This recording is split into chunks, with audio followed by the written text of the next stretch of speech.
Hey BookTube, it's Jackie. How's it going? If you're new to me, it's the first time you're seeing my face. Hello, what's up? My name's Jackie. I sit on my floor and I talk about books. So I hope that's why you're here, because that's what's gonna be happening today. If you're not new to me, thank you for always tuning in, the continued support. I really do appreciate it. So today for you, I have a dual weekly wrap up, as I did not post my weekly wrap up last week because my kids started school and time gets away from you and that stuff. So I have a dual weekly wrap up for you guys. Today, this includes August 6th through August 19th and all my reading shenanigans in between. So if you'd like to see what I've been up to lately, grab yourself a drink, have yourself a seat, and let's get talking some books. All right. So first off, I finished The Witcher by Andrzej Sapkowski. Witcher, The Last Wish, that's actually the name of this installment. Now, according to Goodreads, this is the point 5 of the series, but if you go and type in, reading order of the Witcher series, they recommend reading this one first. So it's kind of up in the air. Is it really the first installment? Is it not? It kind of varies because it is a collection of short stories following our main protagonist of Geralt, our Witcher. It is fantasy, and we do have triggers for violence and sexual adult humor and content. So, quick summary.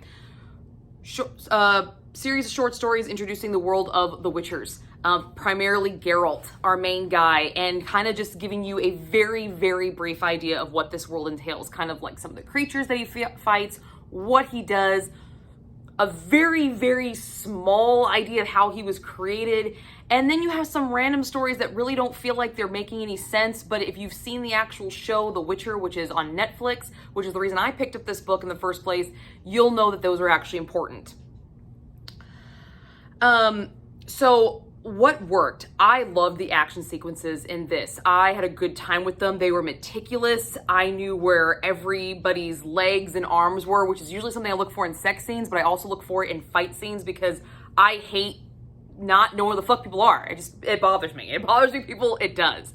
So he was really good with his fight scenes. Now, I will be honest, I saw the show first before reading these books. So as I was reading those fight scenes, my brain naturally was going back to the show, and it was very easy to see where they got the choreography for some of their fight scenes because it was pretty much right there. You didn't have to do a lot of creativity with it. He was very on point about some of his fight scenes, where the short sword strokes were, very descriptive on the battlements and things of that nature, which is pretty cool if you're really looking into kind of a militaristic, I still can't say that fucking word, militaristic, thank you, kind of version of fantasy.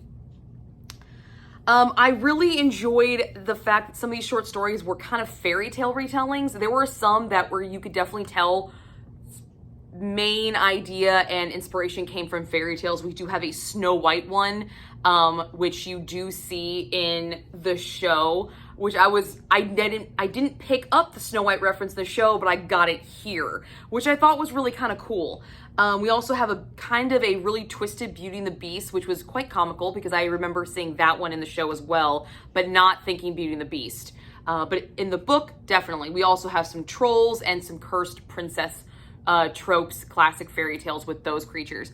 I really, really enjoyed those because, as I said, I saw the show first and I didn't pick up on any of that. I just thought that's how it went. But there was some other layers to it with the book. So I was really, really happy about that experience with the book for sure, because it was definitely a surprise. It came out of left field for me, but at the same time, it was still kind of, it was very reminiscent of the original fairy tale, but it still had its a very cool, interesting take with the Witcher being thrown into them. I thought that was very fun.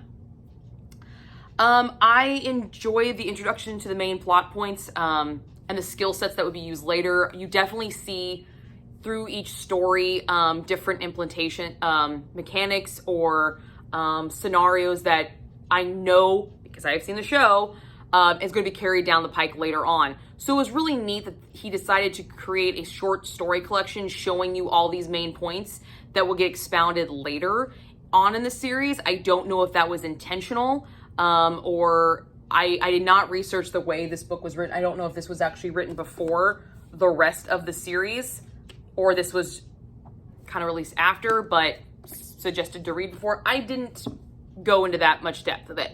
I just know that I saw some things that I knew were to come down the pike later, and I enjoyed how they were displayed and kind of explained, because I don't have to go, I don't have to hope that they'll get explained later. I already know kind of what they are, so he can just build upon them. I already have the basic knowledge of it, so I enjoy that. I had a really good time with that. However, what didn't work?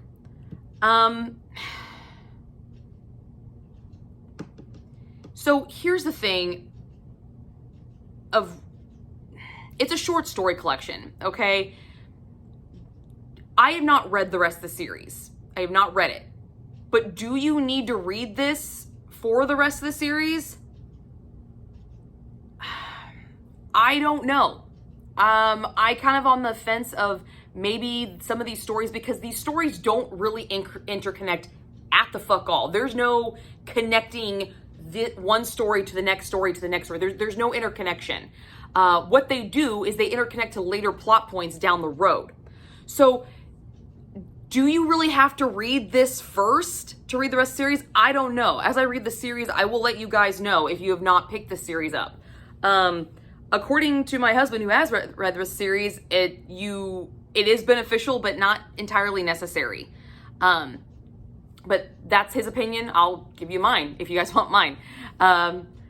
But I kind of feel like there was only really one story that maybe had to be told in this one. And that's the very last one, which is called The Last Wish. And that's when we bring Yennefer of Vendeberger, who's going to be a main character in the rest of the series. That's where we meet her. Or really, really hardcore get to meet her. And it was the only one that I really could see, knowing what I know going down the pike, that actually had to be told. All the rest of the stories I felt like could have been incorporated as maybe flashback scenarios. They didn't need their whole own book. So that's what doesn't really work for me in this, because these stories don't string together at all. Like they don't really connect. They're just a series of stories at different time periods explaining random things that you're going to see later on down the road. So I don't really know the necessity of this book. I don't know why these things were not included in the main series meat. So I'm not quite sure, but hopefully I will figure that out when I read the rest of the series, because I do plan on continuing the rest of the series. I had a decent time with this one. I did give this a 3-star. And I didn't even think about giving it a spice rating, because I know there's a spice scene, but you see nothing. So, like, I know it exists. I hear about it, but it's whatever. It's a series of short stories, ladies and gentlemen. It's a series of short stories about Geralt. However, I like to also point out, I'm not going to try to sit here and compare the show to the book. I'm going to try really hard not to do that, but like I keep saying, I've seen the show, so I know it's coming down the pike. Eventually, I know it will break off, and that's when I feel like I will be like, oh shit, I'm comparing this. I'm going to try really hard not to do that when I talk about these books, but there is something I have to, two glaringly things that I really need to talk about that are fucking stupid that the show did. Geralt in the show barely says a fucking word. Henry Cavill, God that he is, gorgeous that he is, the entire show, at least the first season, just goes, fuck. Like, he doesn't say a shit ton a lot. He never shuts the fuck up in this book. Okay, Geralt is a chatty Cathy. He will talk to anybody about anything. Is he an asshole? Yes. Still a dick. All right, still an asshole. But doesn't say anything. Like, he just keeps talking all the time. And I'm like, that was a total character. I would have loved to see Henry Cavill talk some more, because I love Henry Cavill, and he has that, that voice. I'm a voice chick. You know this, guys. You know this about me. And second of all, Jaskier.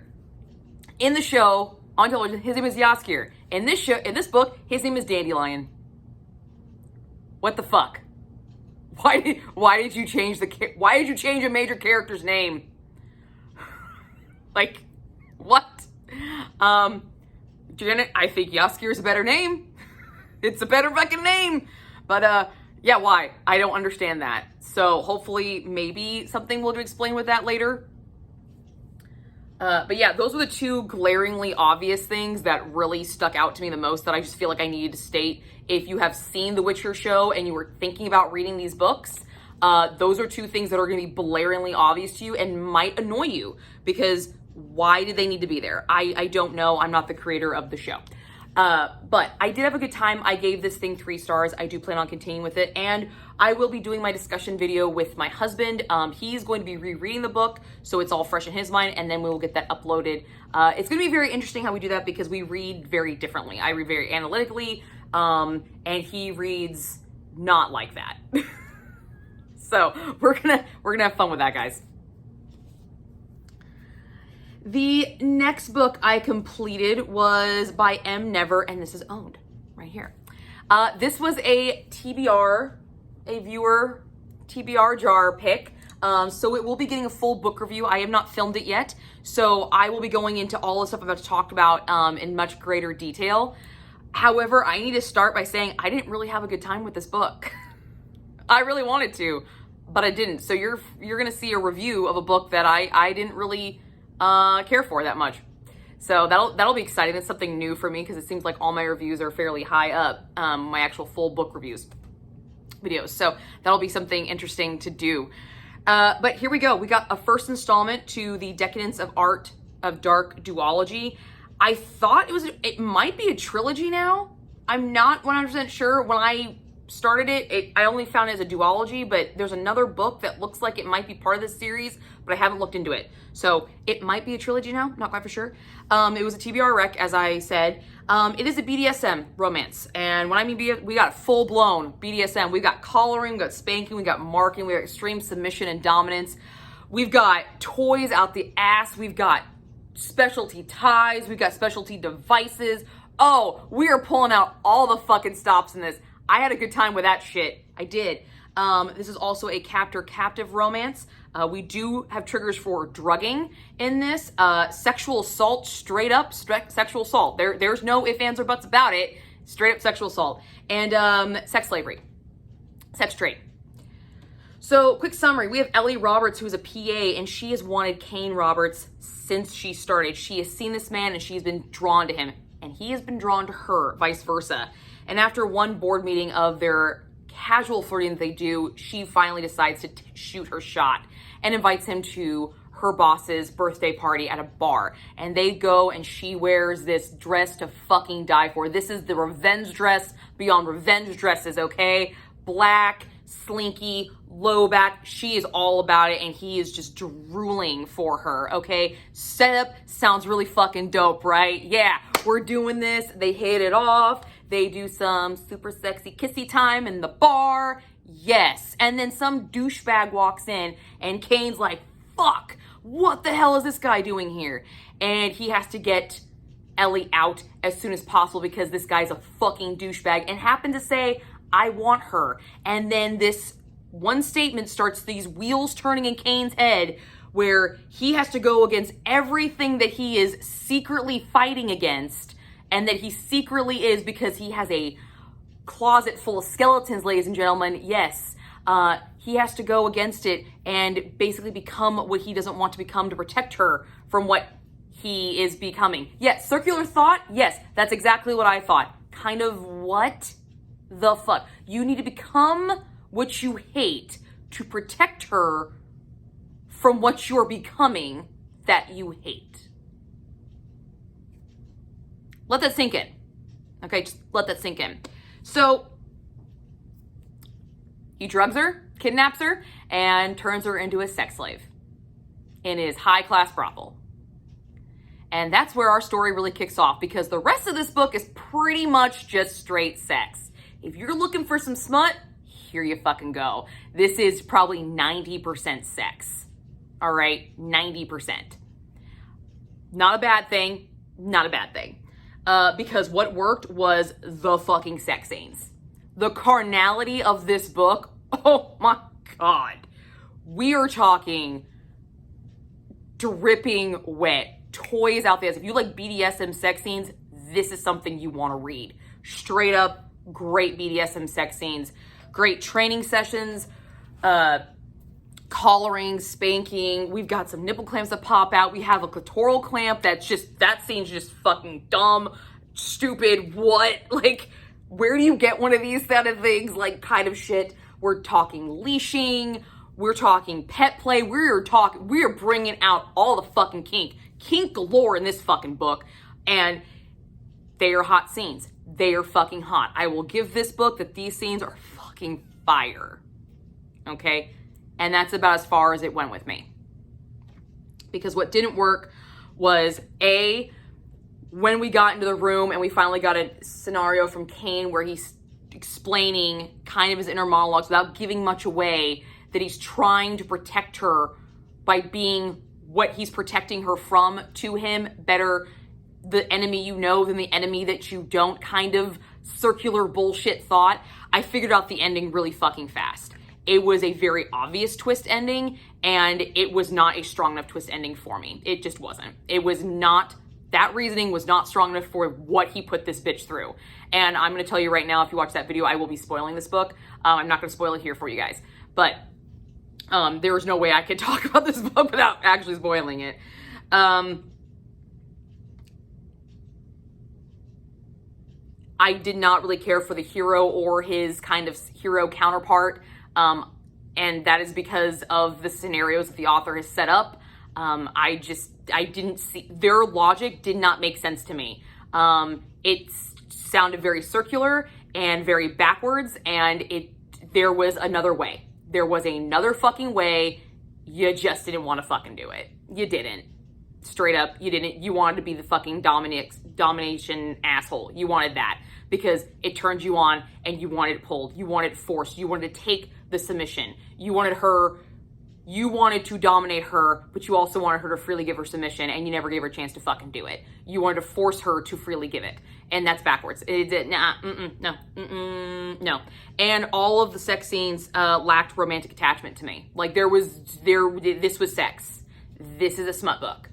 Nothing wrong with that. Absolutely nothing. If you're looking for some smut, fucking check it out. Sex scenes are they good. This was a 5 on Chili Peppers because 90% of the book was fucking sex. And you see all types of sex. We see some threesomes. We see some anal sex. We see some vaginal sex. We see a lot of oral sex. We see it all. We see some torture sex. Yeah, that happens too. A lot of stuff. So I will have a full book review up on this one this coming week. So do check it out. And when it goes up, I will also link it up there. Well, I will go into full depth of everything and then some, because there's a lot of stuff here that I still haven't even talked about. Yeah, there was a lot to unpack in this book. There's a lot. But definitely it's not something I'm not going to say I'm never going to continue with. But I'm not in any dire need or desire to return to this world anytime soon, or these characters, because there is a cliffhanger ending in the story. And I hate being left on the edge. I enjoy the carnality of these sex scenes enough to want to pick up the second installment just to see where the author actually goes, to see if she can redeem herself with this, or he. I don't know if M never is a female or a male, and I don't care. But I'm not in any dire need to do it anytime soon. And that's where I'm standing with it, because I gave this thing 2 stars. But I will be doing a full book review on it, so you get to see me talk about a book that I actually didn't care about, which will be a new experience. The next book I completed was Finding Home, Hungary by 1945 by Dean Sycone. It looks like this. And I do have a full book review for this, and I will link it here in the corner for you guys. This was 5 stars. This thing was fucking amazing. It is World War II historical fiction, Holocaust survival fiction. We have graphic depictions of genocidal violence. Anti-Semitic statements and anti-Semitic violence is displayed throughout the entirety of this book. And we do also feature PTSD trauma, lots of it. Now, I do have a full book review. I said I link it up here, and I will put in the down box below. So I go into full depth of everything I'm about to talk about. So please go check out the review. I'm just going to briefly talk about it here. So we follow Ava Fleiss, who during her time in Auschwitz clung to the idea of music, which got her through. She's a pianist.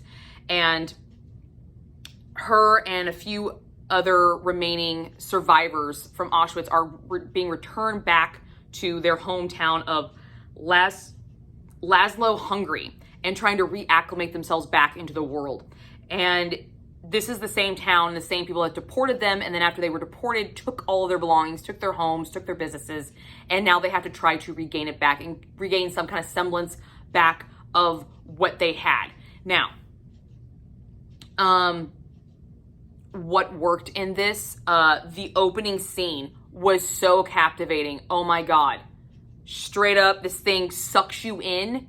It is intense. It puts you there, and it tells you right off the bat that this is going to be a hard story. This is going to be emotional. This is going to be jarring. This is going to be unnerving. This is not going to be a comfortable read for you, and it is going to be a difficult read. So be prepared. And that first scene gave it to you, and I thought it was fucking fire. It was amazing.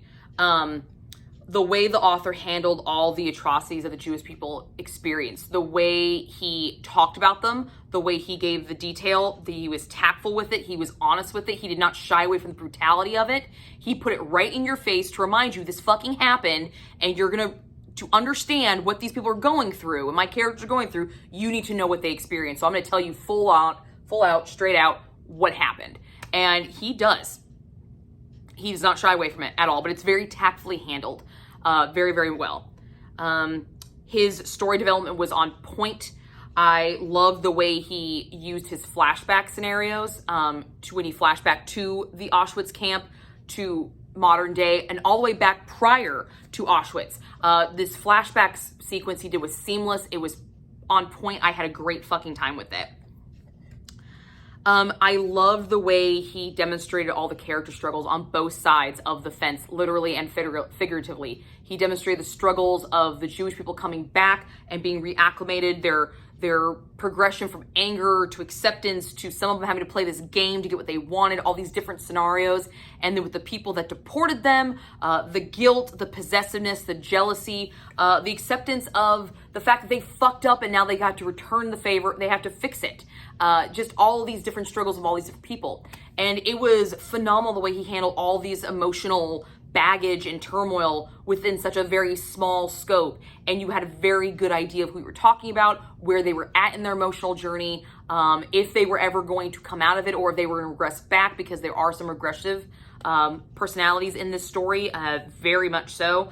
And it was fantastic the way he handled the emotional component to the story and this human experience of what these people were going through. You could definitely see that he took pride in it, and he took his interviews of survivors and his readings from survivors to heart and listened and read between the lines, and you know, he conveyed it really, really well. I thought it was done really, really well. The way he handled the anti-Semitic views, there was no way you could have written this book without using this language and this verbiage and these viewpoints by some of these characters, but the way he did it, it was not overused and it was not used for shock value. It was used just enough to convey the story, to convey the point, and then he moved on. He let you process it and moved on. He didn't just spew hate to do it. He didn't shy away from it either, because there was no way to tell the story without it, to really convey the real meaning of what was going on. Thought it was a great job. There is this kind of musical component to the story that's done really, really well. This musical theory with this piano piece that our character Ava is playing was done excellent. This symbolism with this piece compared to what the people were going through, it was just phenomenal. I wish there was a soundtrack to this book. I think it would just add an extra layer of intrigue and insight to the story that someone who does not have the musical background that our character has, if they have it, I think that they would appreciate the story a lot more in different ways than I did. I know the history of the composers that they were talking about, but I don't really know their pieces. Someone who knows their pieces and knows the stories behind those pieces and the passion and the dedication that went into those and the emotional and everything that went into it, I think would have another layer to this story, definitely. And it would be really, really well done because the musical component, the way it was weaved in, it was fantastic. There was one thing that didn't work in this for me. There was a lot of Yiddish words used, and we got translations for most of them, but the prayers were not translated, and I thought that was kind of weird, so I don't know if there's a reason why. Like, maybe they can't be translated because they come directly from the Torah. I'm not quite for sure, but I would have really liked to know what the prayers meant, because at the very end, one of the final pieces played gets sung as well, and it was a prayer in Yiddish, and it would have been really nice to know what that song, what those words were, because that moment was so poignant. And I feel like, I mean, it took my breath away. That final moment took my breath away, but I feel like I would have just died if I knew what the actual words were, because I feel like they would have just been perfect. We just had that extra layer of that cherry on the cake if I actually knew what they were saying, without having to go look it up. So, and there was no spice rating in this. There was like very minimal romance. I mean, we have a kiss, and it's sweet. It's a moment in the story that you needed, this layer just of pure, innocent, sweet, because there's so much dark and so much pain and emotional roller coaster in this book. It was nice to have just that one little element of Ava that a lot of people could relate to, something that I could relate to her, because I did not experience what she experienced, and there's no way I ever could. And so it was nice to be able to understand that moment with her, to have some kind of relativity with her, because I was able to empathize, or is it sympathize? I think it's sympathize when, I don't remember exactly which word it is. I didn't major in English, guys. You know how it goes. Anyway, book was fantastic, 5 stars. Go check out the review. I had a great fucking time with it. And the last book I'm still currently working on is my audiobook, and that is Give Me Flesh, I'll Bring Hell by Martin Rose. This audiobook is done by Christian Rummel. Voice is fantastic. His audio performance continues to surprise me and amaze me. I love his voice in this book. It's phenomenal, guys. Swear to God, check him out. He's great. We do have some gore and violence in this. We have like an undead pre-deceased, yes, that's the word they use in the book, pre-deceased protagonist, and we do have necrophilia, confirmed. Yeah, shit happens. Well, not actually sex, but there is definitely some live on pre-deceased body action going on. Happens. There's also some new stuff that I just experienced not more than like 20 minutes before filming this, because I was listening to it and I was like, oh, okay, all right. There's a self-mutilation by the living. We also have what looks to be cloning, and we have a lot of really weird religious like stuff going on. This book just took a turn, and I'm down. Let's go. Let's party. But it took me for a loop about 20 minutes before I sat down filming this. I was like, I'm gonna stop and I'm gonna go film my video, because I'm gonna get lost in this book tonight. I know I am, because it was going like this, and then it decided to go, you know what? We're gonna go like this now. Boom. And see what fucking happens. Jesus, take the wheel. Literally. Fucking take the wheel, because ain't nobody driving this fucking car. So, quick summary. We follow Vitus Adamson. He's an undead detective and he was asked to find a missing boy. And this boy happens to be identical to his dead son. And then we have a Groundhog Day twist. And that Groundhog Day twist continues with another Groundhog Day twist. And another, and another, and another, until we are in a room full of his children clones. And a woman who says is his wife, and he's pretty sure he ate her. Yeah, the fuck. Exactly. That's what I just experienced. I'm like, what? And now the kids are cutting their own abdomens out to feed their daddy. This is what I listen to on a Sunday night, guys. It was a trip. It was a trip. It's a trip. It's a trip. And I don't know how I feel. I'm sitting here, I'm like, this is so weird. Like, I feel like I'm missing stuff in this book, because I've had to go back a few times. I'm like, did I miss something? Because I'm listening on audio, so I'm doing other things while I'm listening to it. So I'm like, okay, did did I miss something? And I go back, nope, didn't miss anything. Didn't miss anything. Just now this gypsy lady is his wife that he ate, and all of these children are his kids. But he only had one kid.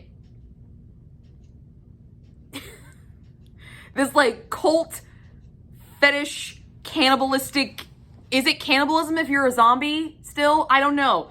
Is it? I mean, he's a pre-deceased person, which just means you're alive, but his body is zombified and it's like dying and falling apart. And then he eats people. Is it still considered cannibalism then? I don't know. I have no idea. This book intrigues me. It intrigues me a lot. I have no idea what we're doing with this. But I'm excited, and it's definitely keeping me engaged and interacting with it because it's so different. It's so fucking different, guys. It is. But that's what I've got for you this week. That's what I've been working on. And not a lot, I know. But this week I have a schedule of what I need to get done because I have some definite books that I need to read because I'm going on a trip this weekend. So my weekly wrap up next week for sure will not be up on Sunday. I can 100% tell you that. It's not because I will be driving back home from a wedding that day, and I will just be utilizing my time in the car to catch up on some of my reading. That's what we're gonna do. So, but that's what I've got for you guys today. I hope you enjoyed this, and I will see you guys all soon with another video.